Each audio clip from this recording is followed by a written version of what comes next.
Following up next, I'm going to have Sue Czyrny take the reins here for this next portion. And we're going to talk a little bit about President-elect resources, and then we'll do an introduction of some of the AGs who have joined us tonight, which will be your first line of resource as a president of your club. So, Sue, are you ready?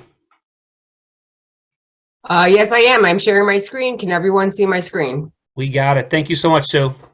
All right. Well, welcome everybody. President-elects for 2023-2024. Creating hope in the world will be your theme.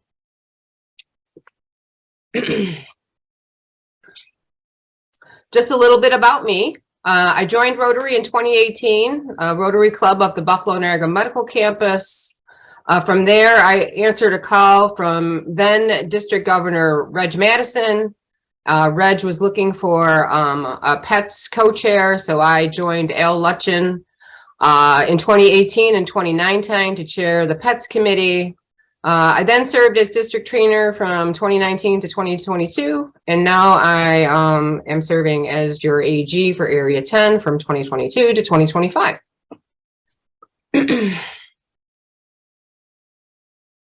So just a little bit about the roles and responsibilities of the AG. So what is it that I do? How do I help?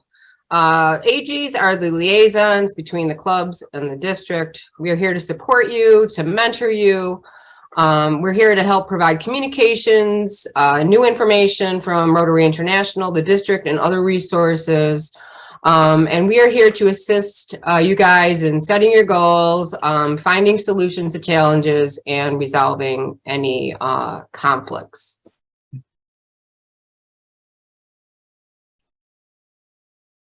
As a liaison to the district, we want to keep you informed of events. So what we want to do is we want to make sure you're aware of what is coming up on the calendar. So first and foremost, coming up in February, March, and April is the Rotary Leadership Institute.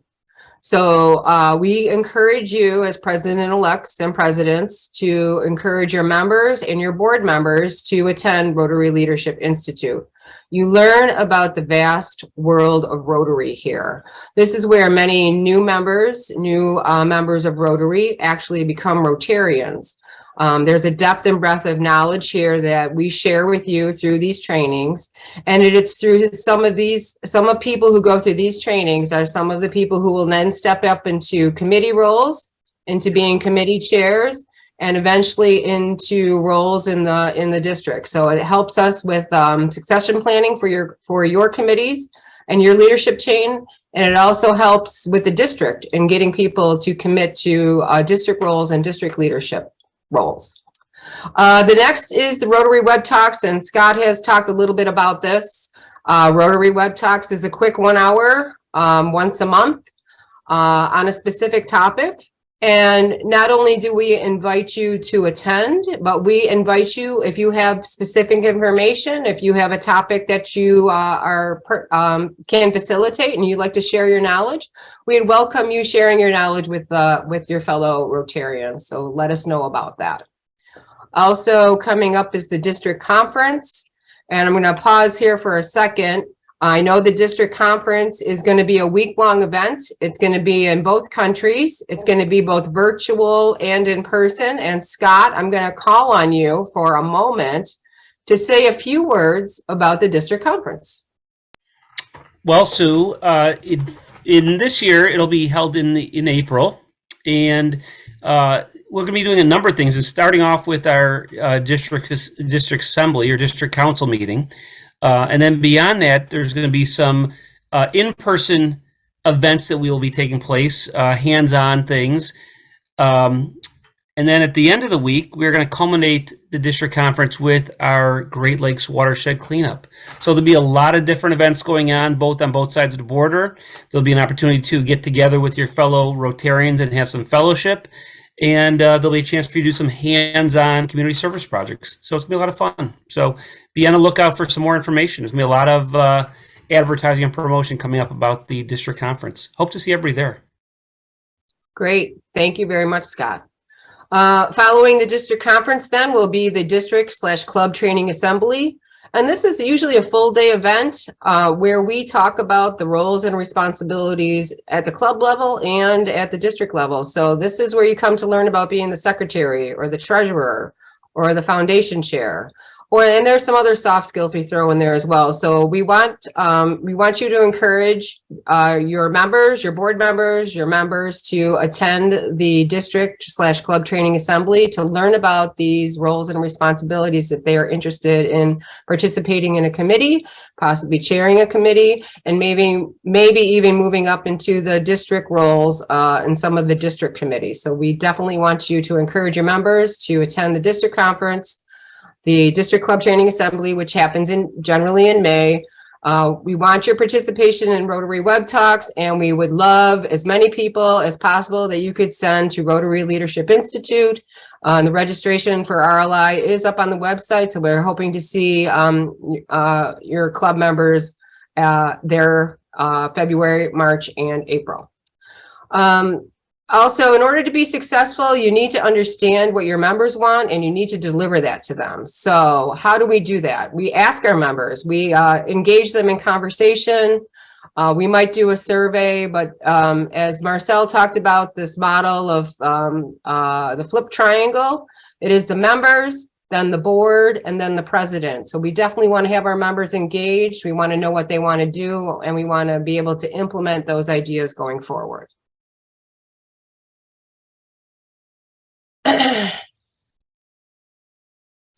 In terms of achieving goals and objectives, we want to be able to support clubs in achieving your goals. So we also do something called Vision to Action. We have an entire committee around this. Vision to Action helps you define your vision, your mission. We help with strategic planning, operational planning. We also help you develop measures for success and progress. And then we want you to report on those measures and success to your members. So that's what we do here, Vision to Action, strategic planning, operational planning, measuring progress, and then helping you deliver results to your members. Your responsibilities, well, service leadership. You are here to serve your members. They are not here to serve you. You are to build strong relationships with the team, your board, and engage your members. You want to have a plan, so you want to have goals, objectives, and you want to be able to talk about those key results. You want to communicate regularly. You want to delegate. You definitely want to delegate to get more done. There's too many things that the president encounters that they cannot possibly do on their own. So they have to build those key relationships, and they have to be able to delegate and have people take over when needed. You want to definitely measure and communicate your progress. And if there's any questions or comments, we can get to them at the end. But I want to thank you for your time today. And I want you to think about what you will do to create hope in the world. And I'll take any questions regarding this presentation right now. Thank you. Any questions for Sue? No questions? So do we have, can we stop sharing the screen for a second, Sue? And let's let any of the AGs who are on introduce themselves and tell what area they are representing. So who else do we have on this one? I know we have a few. So who wants to be the first to step up? Hi, this is John Weismantel. Okay, John, you're down in Ellicottville. So I'm in Ellicottville. I have Area 15, which is Ellicottville and Olean. And for some reason, I cannot get on the start video. I've tried all night to start my video. So unfortunately, well, fortunately, perhaps for everyone, you just see the spelling of my name. But yeah, so I've been doing this about 3 years, and I'm in my final year, we think, of being an AG for this area. Very good. Thanks, John, for being here tonight. Appreciate your support. You're welcome.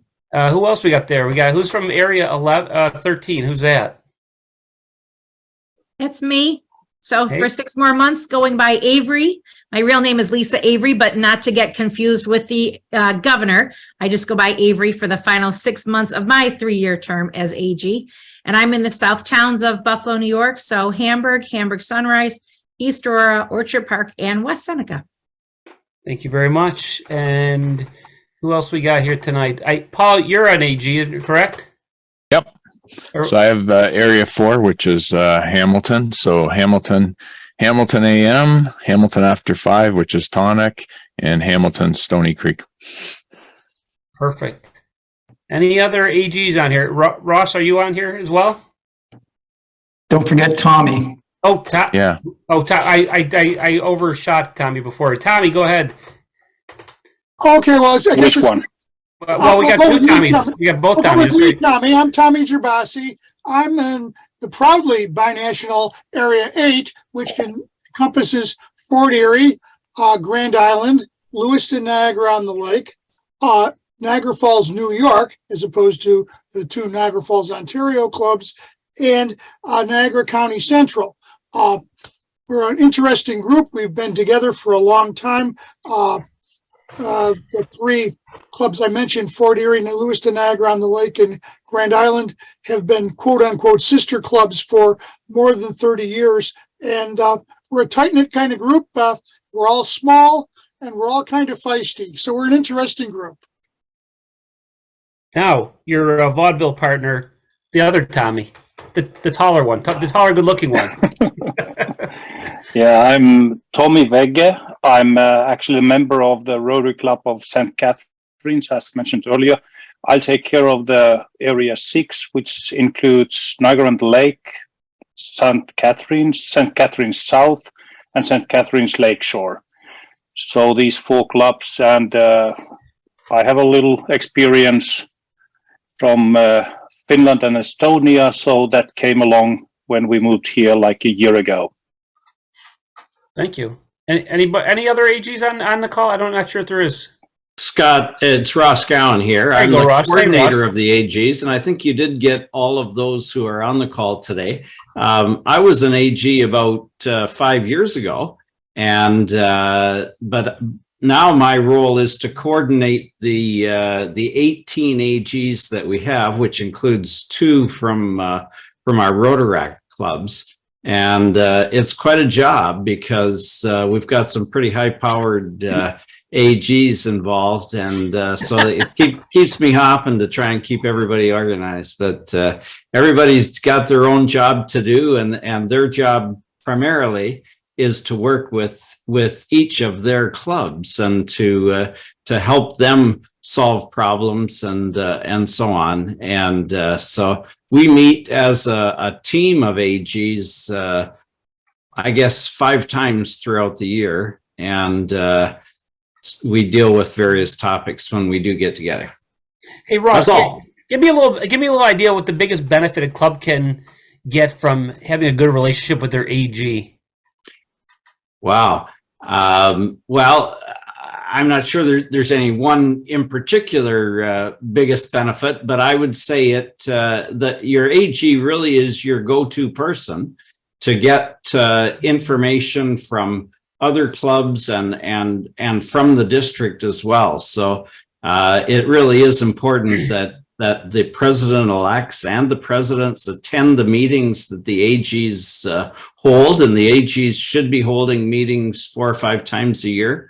Sue Czyrny, for instance, holds meetings once a month with each of her presidents and president-elects. But most AGs, we ask them to meet at least 5 times a year, and that really gives you an opportunity to network with and collaborate with your other presidents and president-elects, and it allows you to collaborate to develop projects to work together on, and also just to bounce ideas off the other presidents. And so it really is a good networking opportunity for the presidents to work through your AGs. Really nice. Thanks, Ross. Appreciate that. And I'm glad you said about Sue. She's an overachiever, Ross. You know that. I think we all know that. Yeah, we know that. Does anybody have any questions for any of the AGs who are here on the call tonight? If this is an open forum, feel free to ask them if you have some question that's burning and you might want to open that up for discussion. Feel free to do so now. No questions. All right, we have a shy group here. I don't want these presidents to be too shy here. All right, Sue, is there anything else you need to add for us before we jump over to the taller, good-looking Tommy from Finland? No, I'm all set. Thank you, Scott. Sue, thanks so very much for jumping in here today. And I just want to make sure that this session is being recorded, and if anybody would maybe want these PowerPoints, would these be available to anybody who might want to look at these PowerPoints, Sue? Yes. We can make them available, and I think Paul has one, of course, and Marcel, you have one as well too. I think these are all going to be available to everybody. So that'd be How great. are they going to be available? Well, I think we can make them available. What would we normally do, Sue? Put them in a folder for... We can email them, Scott. We can also post them on the resources on the website. So there'll be 2 ways to get them. Okay, well, let's plan on posting them on the resource page, and we'll get set up an email with a link to it, so everybody knows where to go. All right, Sure. That would be greatly appreciated. Thank you very much. All right,